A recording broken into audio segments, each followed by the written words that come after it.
மக்களே, இது என்ன தெரியுமா? எங்கள் அப்பாவுக்கு தோசையும் வேற எங்கள் வீட்டில் முறம் கேட்டாங்க. எங்கள் அப்பா தூத்துறதுக்கு முறம் இல்லைன்னு சொன்னாங்களா, நேரத்துலேருந்தே கேட்டுட்டு இருந்தாங்க. எப்போ வாங்கிட்டு வந்தாச்சு.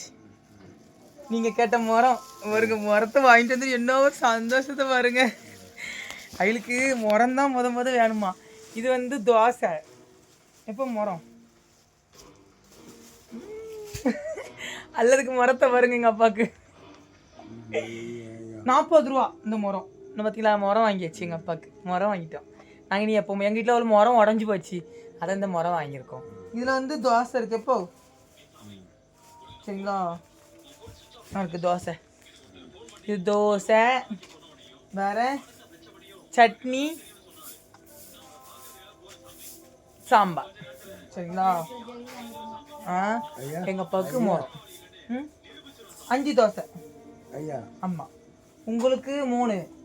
ஏன் வேண்டாமோ? நீங்கள் கஞ்சி குடிச்சிங்களோ? அப்போ நீங்கள் 3 சாப்பிடுங்க, நான் 2 தம்பி. சரிங்களா? எப்போ முறம் உங்களுக்கு வேணும்? சரிங்களா? சரி, மறக்காம கமெண்ட் பண்ணுங்கண்ணே. என்ன கமெண்ட் என்ன கமெண்ட் சொல்லலாம் இவட்ட? முறம் பிடிச்சிருக்கா மறக்காம சூப்பர் சொல்லி கமெண்ட் பண்ணுங்க. சூப்பர் சொல்லுங்க. சூப்பர் வா கமெண்ட் பண்ணுங்க. எங்க அப்பா சொல்லுங்க சூப்பரா.